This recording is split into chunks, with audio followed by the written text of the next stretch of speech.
Hello student, তো আমরা পড়ছিলাম ক্লাস 11-এর হাইড্রোকার্বনস চ্যাপ্টার, যেখানে আমরা আগের দিন জাস্ট একটু ইন্ট্রোডাকশন করেছিলাম যে হাইড্রোকার্বনস কী এবং হাইড্রোকার্বনের যে বিভিন্ন ক্লাসিফিকেশন, যে শ্রেণী বিভাগ, ঠিক আছে, সেগুলো দেখিয়েছিলাম। আজকে আমরা তাদেরই মধ্যে একটা যে মুক্ত শৃঙ্খলের সম্পৃক্ত হাইড্রোকার্বন, যেটাকে আমরা অ্যালকেন বলি, সেই অ্যালকেন সম্পর্কে ডিটেলস জানবো। ঠিক আছে, তো সবাই আজকে হেডিং দেবে অ্যালকেন। অ্যালকেন, দেখো, অ্যালকেন অ্যালকেন বলতে যেখানে বলেছিলাম সম্পৃক্ত হাইড্রোকার্বন হবে, কার্বন হাইড্রোজেনের মধ্যে সব সিঙ্গেল বন্ড থাকবে। ঠিক আছে, মানে আমরা কি বলেছিলাম, সিঙ্গেল বন্ড বলতে পারবো, সিগমা বন্ড। ঠিক আছে, সেগুলোকে আমরা বলি অ্যালকেন, যাদের জেনারেল ফর্মুলা CnH2n+2। দেখো, যদি কোনো একটা মুক্ত শৃঙ্খলে সম্পৃক্ত হাইড্রোকার্বন থাকে, সেগুলোকে আমরা বলি অ্যালকেন, এবং এদের কি হবে, রাসায়নিক সক্রিয়তা খুব কম, সেই জন্য অ্যালকেনগুলোকে কিন্তু প্যারাফিন বলা হয়। ঠিক আছে, কি বললাম, প্যারাফিন। দেখো, প্যারাফিন, এই যে প্যারাফিন বললাম, এই প্যারাফিনের প্যারা শব্দের অর্থ হচ্ছে লিটল। ঠিক আছে, এটা এসছে প্যারাম, PARUM, প্যারাম মানে হচ্ছে LITTLE, লিটিল। আর এটা হচ্ছে অ্যাফিনস, AFFINS, অ্যাফিনস। ঠিক আছে, অ্যাফিনস মানে কি, অ্যাফিনিটি। ঠিক আছে, অ্যাফিনিটি, যেটা হচ্ছে প্যারাফিনস, মানে লিটিল অ্যাফিনিটি, মানে কোনো যৌগের প্রতি এদের সক্রিয়তা খুব কম। ঠিক আছে, মানে এদের সক্রিয়তা অনেক কম, এটা অ্যাকচুয়ালি নন রিয়াক্টিভ বলতে পারো। কেন নন রিয়াক্টিভ, কারণ আমরা কি জানি, যেহেতু অ্যালকেনে সিগমা বন্ড থাকে, এবং সিগমা বন্ডগুলো কেমন হয়, স্ট্রং বন্ড হয়, এবং এটা নন পোলার থাকে। যদি পাই বন্ড থাকতো তখন কী হতো, পাই বন্ডগুলো অ্যাকচুয়ালি উইক বন্ড। ঠিক আছে, এবং এগুলো কিন্তু বিভিন্ন রিয়াকশানে পার্টিসিপেট করে। তাহলে কি বললাম না, অ্যালকেনগুলোকে প্যারাফিন বলে। প্যারাফিন কেন বলে, প্যারাফিন শব্দের অর্থ হচ্ছে little affinity, প্যারাম affinis, little affinity, মানে যে কোনো যৌগের প্রতি এদের সক্রিয়তা অনেক কম। ঠিক আছে, সক্রিয়তা অনেক কম, আর এই বিভিন্ন যৌগের প্রতি এদের সক্রিয়তা কম হওয়ার কারণেই এদেরকে প্যারাফিন বলা হয়। আর কেন সক্রিয়তা কম বললাম, কারণ যেহেতু অ্যালকেনে প্রত্যেকটা সিগমা বন্ড থাকে, সেই সিগমা বন্ডটা কি হয়, স্ট্রঙ্গার হয় অনেক। ঠিক আছে, পাই বন্ডের থেকে স্ট্রঙ্গার বন্ড হয়, এবং এরা কি অ্যাকচুয়ালি নন পোলার টাইপের, সেই জন্য এদেরকে আমরা প্যারাফিন বলি। এবার দেখো, এই যে অ্যালকেন লিখলাম, এই অ্যালকেনের জেনারেল ফর্মুলা বা সাধারণ সংকেতটা কি, এটা তোমরা ক্লাস 19-এ পড়েছো, CnH2n+2। এটা হচ্ছে অ্যালকেনের সাধারণ সংকেত। ঠিক আছে, CnH2n+2, n ইকুয়াল টু কি, n ইকুয়াল টু 1 2 3, ঠিক আছে, যে কোনো হতে পারে, n ইকুয়াল টু 1 2 3। এবার দেখো, এখান থেকে এই সাধারণ সংকেত বিশিষ্ট যে ফর্মুলা আছে অ্যালকিনের, এখানে 1 2 3 এরকম বসালে আমরা কি কি পাবো, যদি আমরা n=1 বসাই তাহলে আমরা কি পাবো, দেখো, Cr2+2, তাহলে 4, CH4। যখন আমরা n=2 বসাচ্ছি তাহলে হচ্ছে C2H, দেখো 2 2 4 2 6, H6। যখন n=3 তখন C3H8, যখন n=4 তখন C4H10, তাই তো, যখন n=5 তখন C5H12। দেখো, প্রত্যেকটার সাথে কতটা করে কার্বনের ডিফারেন্স হচ্ছে একটার সাথে। দেখো, এখানে ছিল একটা কার্বন বেশি, আর এখানে দুটো হাইড্রোজেন বেশি, মানে কি, CH2 ডিফারেন্স প্রত্যেকটার সাথে। দেখো, প্রত্যেকের সাথে একটা করে কার্বন, এখানে ছিল দেখো 10টা হাইড্রোজেন, 12টা, এখানে 8টা, এখানে 10টা, এখানে 6টা, এখানে 8টা, মানে একটা করে কার্বন আর দুটো করে হাইড্রোজেনে কিন্তু ডিফারেন্স এখানে। ঠিক আছে, তাহলে আমরা দেখলাম যে প্রত্যেকটা CH2 মানে একটা কার্বন দুটো হাইড্রোজেনের ডিফারেন্স, এবং এদের জন্য এদের একটা, মানে এই যে বিভিন্ন একটা সিরিজ পেলাম। ঠিক আছে, এই সিরিজটার নাম বলা হয় হোমোলোগাস সিরিজ। ঠিক আছে, কি বলা হয়, হোমোলোগাস সিরিজ, যাদের মধ্যে একটা প্রত্যেকটা অ্যালকেনের মধ্যে ভরের পার্থক্য কত হচ্ছে, একটা কার্বনের 12, 2 আর 2 তাহলে 14, 14 AMU করে পার্থক্য হচ্ছে।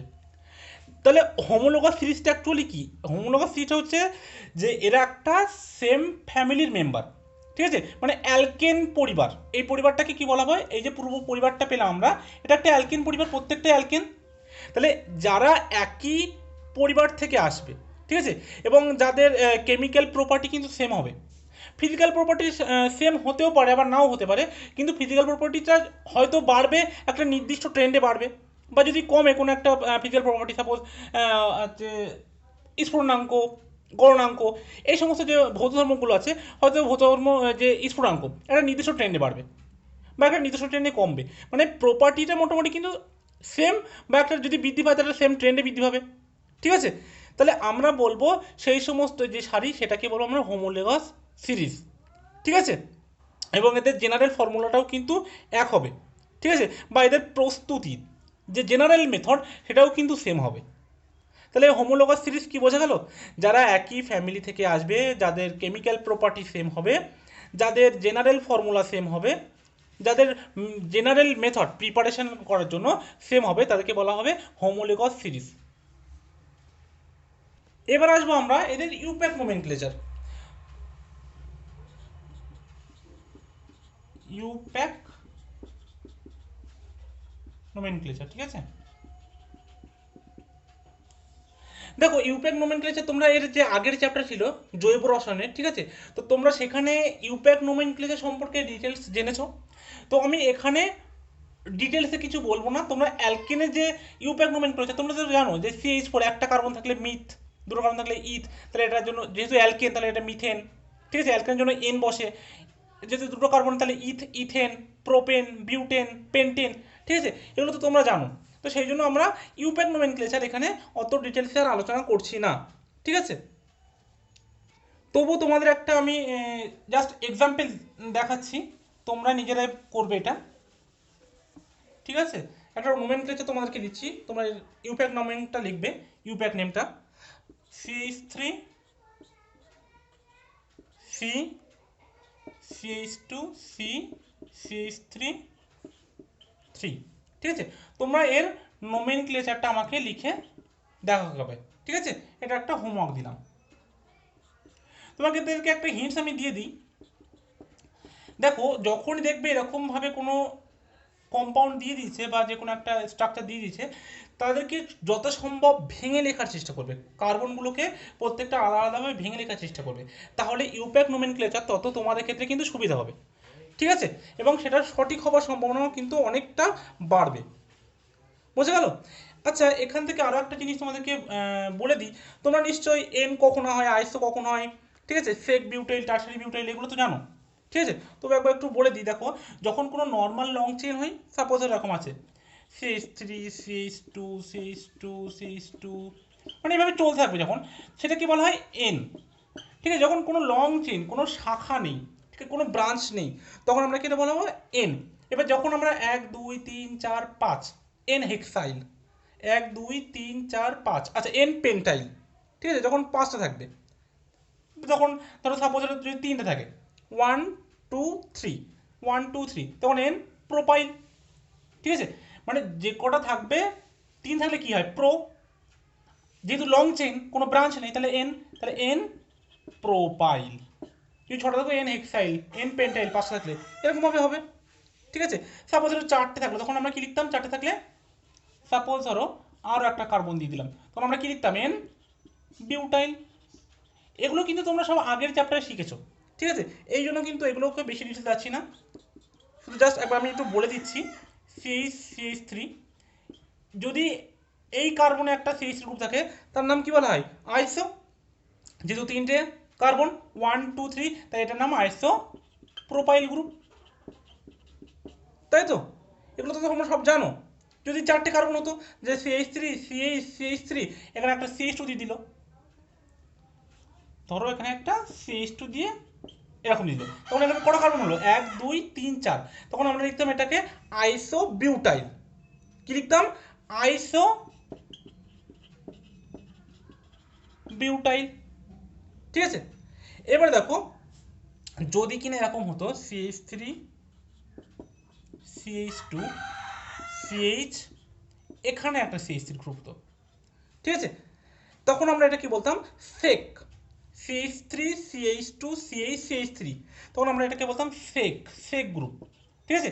একটা কার্বনের পরে হলে তখন আমরা বলি আইসো, যখন এখান থেকে হয় সেটাকে আমরা বলি সেক। 1 2 3 4, চারটে কার্বন, সেই জন্য সেক বিউটাইল, ঠিক আছে। টারশারি, টারশারি কখন হবে, যখন দেখবে যে একটা কার্বনের 3 দিকে, ঠিক আছে, এখানে লিখছি একটা দুটো তিনটে, এই যে এক টোটাল করা হলো 4টে কার্বন, এই গ্রুপটাকে কি বলা হয়, টারশিয়ারি বিউটাইল বা টার্ট বিউটাইল, ঠিক আছে, টারশিয়ারি গ্রুপ টার্ট বিউটাইল। তারপর যদি এখানে আরও একটা CH2 গ্রুপ যুক্ত হয়ে যায়, এখানে যে সিটা আছে এর সাথে ধরো সাপোজ আরও একটা CH2 গ্রুপ যুক্ত হয়ে গেল, তখন এটাকে আমরা কি বলবো, তখন এটা হয়ে গেল নিও, ঠিক আছে, 1 2 3 4 5, তাহলে নিও পেন্টাইল, ঠিক আছে। এটা এখানের পড়ানোর বিষয় না, এটা জৈব রসায়নে ওখানে আছে, তোমরা ওখান থেকে যথেষ্ট শিখেছো, জাস্ট আমি একবার একটু রিভাইজ করে দিলাম এটাকে, ঠিক আছে। তাহলে এটা বুঝে দিলাম। এবার দেখো, এটা গেল ইউপ্যাক নোমেনক্লেচারের কিছু পার্ট। এবার দেখো তোমাদের আছে আইসোমেরিজম, এবং তার মধ্যেও আছে তোমার অ্যালকেনের স্ট্রাকচারাল আইসোমেরিজম, গঠনগত সমবয়বতা, ঠিক আছে, গঠনগত সমবয়বতা, বা আমরা যেটাকে আমরা বলি স্ট্রাকচারাল আইসোমেরিজম। দেখো স্ট্রাকচারাল আইসোমেরিজম আবার 3 রকমের হয়, ঠিক আছে, চেইন আইসোমেরিজম, পজিশন আইসোমেরিজম, একটা হচ্ছে কনফরমেশনাল আইসোমেরিজম, ঠিক আছে। এখানে আজকে তোমাদের যেটা আছে সেটা হচ্ছে চেইন আইসোমেরিজমটা আছে, জাস্ট একটু হিন্টস দিচ্ছি, এটাও কিন্তু তোমরা জৈব রসায়নে প্রথম এখানে সমবয়বতা একটা টপিক আছে, যেখানে তোমরা ডিটেলসে পড়বে ওখানে, ঠিক আছে, সমবয়বতা, যেটা জৈব রসায়নে এর আগের চ্যাপ্টারতে আছে, ঠিক আছে, নিশ্চয়ই তোমরা পড়েছো সেটা। দেখো এখানে যে চেইন আইসোমেরিজমটা আমি তোমাকে দেখাচ্ছি, সাপোজ ধরো কোনো একটা গ্রুপ দিয়ে দিল, ঠিক আছে, যে কোনো গ্রুপ, সাপোজ ধরো C5H12, এই গ্রুপটার নাম কি, বা এই অ্যালকেনের নাম কি, যেহেতু 5টা কার্বন আছে তাহলে এটার নাম পেন্টেন, ঠিক আছে। দেখো এটা CnH2n+2 এর মধ্যে আসছে কি না, যদি আমি 5 বসাই তাহলে C5 আর H, 5 2 কোনো 10 আর 2 12, তাহলে এই গ্রুপে তো আসছে অ্যালকেন ফ্যামিলিতে, তাহলে এই অ্যালকেনের নাম হবে, যেহেতু 5টা কার্বন আছে তাহলে পেন্টেন, পেন্টেন। এবার দেখো এদের যদি আমাদের চেইন আইসোমেরিজম দেখাতে বলে তাহলে আমরা কীভাবে দেখাবো, দেখো চেইন আইসোমেরিজম যখন দেখাবো আমরা, তাহলে আমরা 3টে চেইন আইসোমেরিজম পাবো।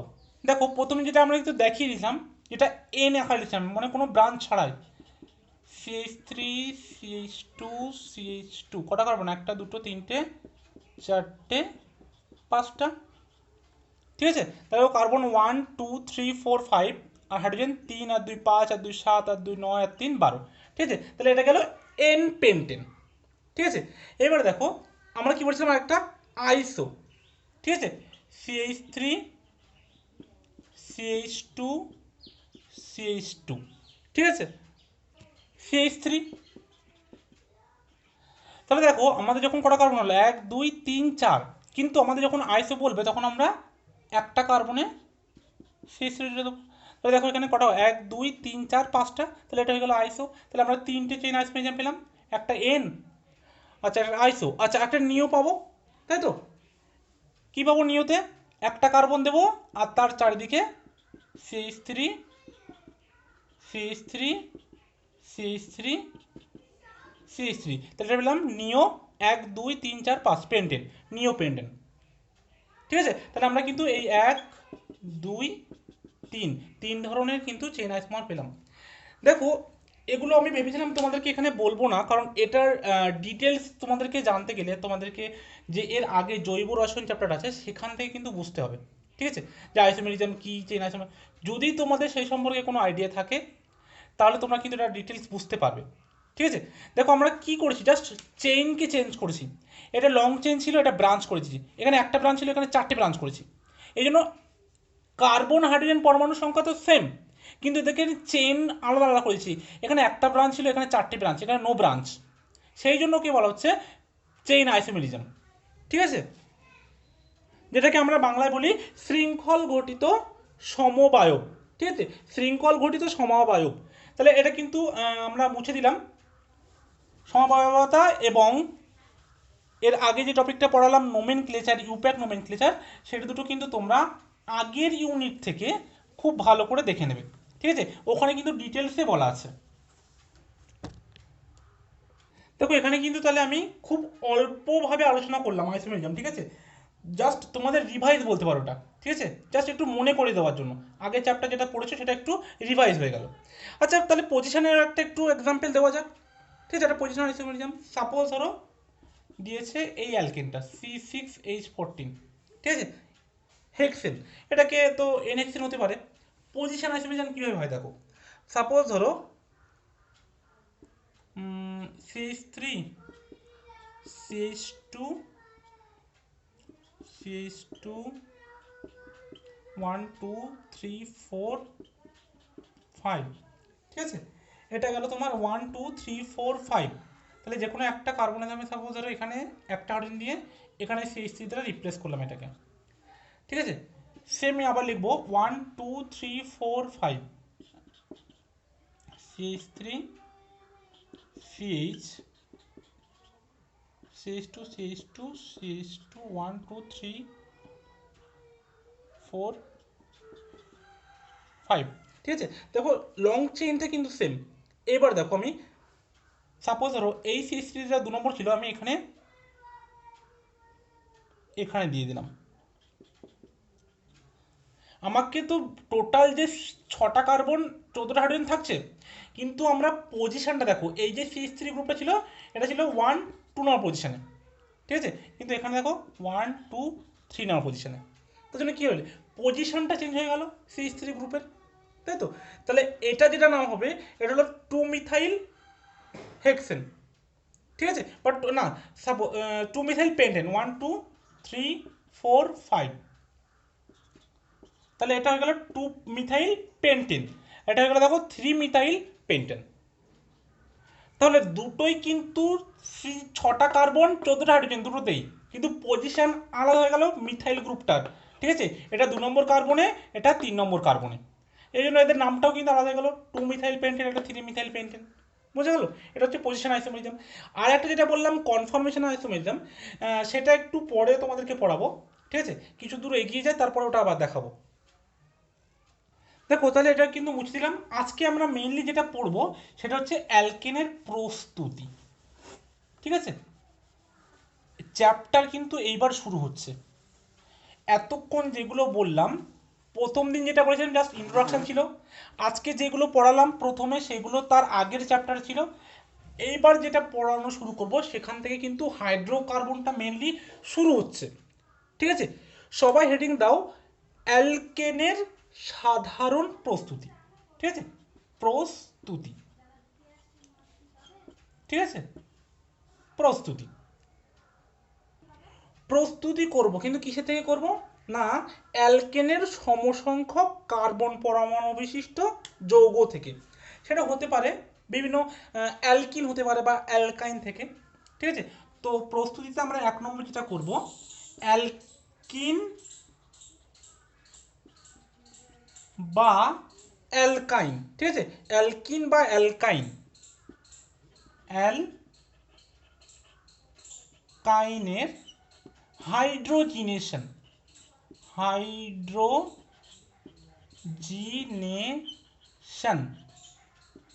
দ্বারা, ঠিক আছে, অ্যালকিন বা অ্যালকাইনের হাইড্রোজিনেশন দ্বারা কিন্তু আমরা অ্যালকেন প্রস্তুত করব, ঠিক আছে, হাইড্রোজিনেশন। এবার দেখো হাইড্রোজিনেশন মানে কি, হাইড্রোজিনেশন মানে হাইড্রোজেনের অ্যাডিশন, আচ্ছা এটা হাইড্রোজেনেশনও বলা হয়, ঠিক আছে, হাইড্রোজেনেশনও লিখতে তোমরা পারো। তো হাইড্রোজেনেশন মানে কি হাইড্রোজেনের অ্যাডিশন। এই অ্যালকিন বা অ্যালকিন তোমরা দেখো মনে করে রাখো, যদি তোমাদের মনে থাকে যে যখন আমরা ওখানে পড়িয়েছিলাম ক্লাসিফিকেশন, এটা কি ছিল অসম্পৃক্ত হাইড্রোকার্বন ছিল, ঠিক আছে, অসম্পৃক্ত হাইড্রোকার্বন, কারণ এখানে ডবল বন্ড, এখানে ট্রিপল বন্ড থাকে, যেগুলোকে আমরা বলা হয় আনস্যাচুরেটেড হাইড্রোকার্বন বলেছিলাম। ঠিক আছে, আনস্যাচুরেটেড হাইড্রোকার্বন। তো এই আনস্যাচুরেটেড হাইড্রোকার্বন বা অসম্পৃক্ত হাইড্রোকার্বনের হাইড্রোজেনের অ্যাডিশন দ্বারা কিন্তু আমরা অ্যালকেন প্রস্তুত করতে পারি। সাপোজ যে কোনো আমরা একটা অ্যালকিন নিচ্ছি, ঠিক আছে, সাপোজ ধরো আর CH double bond CH two. হ্যাঁ, এখানে একটা জিনিস, আচ্ছা আর CH double bond CH two, এখানে আমরা কি করব, এখানে হাইড্রোজেন নেব, যেহেতু হাইড্রোজেন অ্যাডিশন হবে, ঠিক আছে, আর কি নেব, বিচূর্ণ নিকেল নেব, বিচূর্ণ নিকেল। তাহলে কি হবে, এখান থেকে এই পাই বন্ডটা উঠে যাবে, এখানে যে দুটো হাইড্রোজেন আছে, একটা হাইড্রোজেন এখানে যুক্ত হবে, একটা হাইড্রোজেন এখানে যুক্ত হবে, তাহলে কি তৈরি হলো, আর সিএইচ ছিল, একটা হাইড্রোজেন যুক্ত হলো, তাহলে সিএইচ টু হবে, এখানে ছিল সিএইচ টু, এখানে আরেকটা হাইড্রোজেন যুক্ত হয়ে কি হবে, সিএইচ থ্রি। ঠিক আছে, এটা কিন্তু অ্যালকেন, ডবল বন্ড ছিল, তার মানে এটা কি ছিল, অ্যালকিন, অ্যালকিন। হাইড্রোজেনেশন মানে হাইড্রোজেন অ্যাডিশন করেছি, এখানে একটা হাইড্রোজেন যুক্ত হয়েছে, এখানে একটা হাইড্রোজেন কিন্তু যুক্ত হয়েছে। ঠিক আছে, তাহলে আর সিএইচ ছিল, সি হলো আর সিএইচ টু, এটা সিএইচ টু ছিল, এখানে আটটা হাইড্রোজেন যুক্ত হয়ে সিএইচ থ্রি। ঠিক আছে, আর সিএইচ টু সিএইচ থ্রি, এটা তৈরি হলো অ্যালকেন। এবারে দেখো, যখন আমরা বিচূর্ণ নিকেল নেব, তখন আমাদেরকে রুম টেম্পারেচারে কিন্তু রিয়াকশানটা হবে না, তখন টেম্পারেচার অনেক হাই টেম্পারেচার লাগবে। ঠিক আছে, সেটা 200 থেকে 300 ডিগ্রি সেন্টিগ্রেডের কাছাকাছি, 200 থেকে 300 ডিগ্রি সেন্টিগ্রেডের কাছাকাছি টেম্পারেচার লাগবে। ঠিক আছে, কিন্তু ওই একই রিয়াকশান, সেম রিয়াকশান, যখন আমরা সেম রিয়াকশান যখন আমরা বিচূর্ণ নিকেল, বা আমরা এখানে র্যানি নিকেলও নিতে পারি, ঠিক আছে, বা আমরা কি করতে পারবো, এটাকে আমরা একটা অনুঘটক নেব, কি না প্যালাডিয়াম বা প্লাটিনাম, যে কোনো একটা অনুঘটক নিলাম, নিলে এই রিয়াকশানটা তখন কি হবে, রুম টেম্পারেচার হয়ে যাবে। ঠিক আছে, 25 ডিগ্রি সেন্টিগ্রেড যেটা রুম টেম্পারেচার, সেই টেম্পারেচারে, অল্প টেম্পারেচারে কিন্তু আমাদের অ্যালকেনটা দিয়ে দেবে। ঠিক আছে, সেই জন্য যেহেতু আমরা অনুঘটক ব্যবহার করে অ্যালকিন থেকে অ্যালকেন প্রস্তুত করছি, সেই জন্য এটাকে আমার বলা হয় ক্যাটালাইটিক হাইড্রোজিনেশন। ঠিক আছে, অনুঘটকীয় হাইড্রোজিনেশন বলা হয়। এবং তোমরা এখানে আরও একটা জিনিস জেনে থাকবে, যখন কোনো একটা রিয়াক্ট্যান্টের সাথে সাপোজ ধরো হাইড্রোজেন অ্যাডিশন হলো, সেটাকে আমরা কি বলি, হাইড্রোজেনের যদি অ্যাডিশন হয় সেটাকে আমরা বলি রিডাকশন, বিজারণ। ঠিক আছে, বিজারণ বলি কিন্তু, তাহলে আমরা এটাকে বলতে পারি হাইড্রোজিনেশন বা বিজারণ দ্বারা কিন্তু অ্যালকিন বা অ্যালকাইনের বিজারণ দ্বারা অ্যালকেন প্রস্তুত করছি। বুঝে গেল, হাইড্রোজেন যুক্ত হওয়া মানেই কিন্তু বিজারিত করা। ঠিক আছে, সেই জন্য বলা হবে অ্যালকিন বা অ্যালকাইনের বিজারণ দ্বারা। বা যেহেতু আমরা এখানে ক্যাটালিস্ট ইউজ করছি, প্যালাডিনাম প্লাটিনাম, সেই জন্য এটাকে তুমি বলতে পারো ক্যাটালাইটিক হাইড্রোজিনেশন। তাহলে আমরা তিনটে নাম পড়লাম, একটা হচ্ছে রিডাকশন, একটা হাইড্রোজিনেশন বা ক্যাটালাইটিক হাইড্রোজিনেশন। ঠিক আছে, দেখো এই যে রিয়াকশনটা আমরা লিখলাম, যে বিচূর্ণ নিকেল এবং হাইড্রোজেনের উপস্থিতিতে 200 থেকে 300 ডিগ্রি সেন্টিগ্রেড তাপমাত্রায় অ্যালকিন বা অ্যালকাইন থেকে অ্যালকেন প্রস্তুত করার যে পদ্ধতি, এটাকেই বলা হয় স্যাবেটিয়ার সেন্ডেরেন্স বিজারণ। কি বললাম, স্যাবেটিয়ার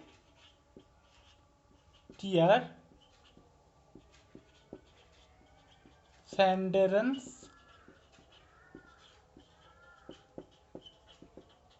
বিজারণ। একটু স্পেলিংটা ভুল হলো, স্যান্ডেরেন্স, ঠিক আছে, স্যাবেটিয়ার স্যান্ডেরেন্স বিজারণ। ঠিক আছে, এই রিয়াকশনটাকে মানে এখানে পদ্ধতিটা কি না, বিচূর্ণ নিকেল 200 থেকে 300 ডিগ্রি সেন্টিগ্রেড তাপমাত্রা, হাইড্রোজেন অ্যাডিশন, এই যে পদ্ধতিটা, যে এই যেভাবে বিজারণটা করছি, এই রিয়াকশনটার নাম হচ্ছে স্যাবেটিয়ার স্যান্ডেরেন্স বিজারণ। সাপোজ ধরো এই রিয়াকশনটা অ্যালকিনে দেখালাম, যদি অ্যালকাইন হতো তাহলে কি হতো দেখো, সাপোজ ধরো একটা অ্যালকাইন নিচ্ছি আমরা, acetylene, HC triple bond CH, তাহলে এখানে নেব হাইড্রোজেন নিকেল, বিচূর্ণ নিকেল, সাথে প্যালাডিয়াম নিলাম, তাহলে হিট রুম টেম্পারেচার এখানে হবে, তাহলে রিয়াকশনটা কী হবে দেখো, তাহলে দুটো পাই বন্ড ভেঙে যাবে এবং তৈরি হবে product CH three bond CH three. এখানে দেখো যে কটা কার্বন আমাদের রিয়াক্ট্যান্ট থাকে প্রোডাক্টেও আমাদের সেই কটা কার্বন, মানে সমসংখ্যক কার্বন বিশিষ্ট অ্যালকেন উৎপন্ন হয় অ্যালকিন থেকে। ঠিক আছে, তাহলে আমাদের এই প্রোডাক্টটা কিন্তু মাঝখানে অ্যালকিনে থামবে না। ঠিক আছে, কারণ এই যে প্যালাডিয়াম বা প্লাটিনাম যে অনুঘটক নিচ্ছি এগুলো কিন্তু অনেকটা স্ট্রং, ঠিক আছে, অনেক শক্তিশালী অনুঘটক, যেটা এক ধাপেই কিন্তু এটাকে অ্যালকেনে পরিণত করবে। মাঝখানে কিন্তু কোনো অ্যালকিন প্রোডাক্ট আমরা পাবো না।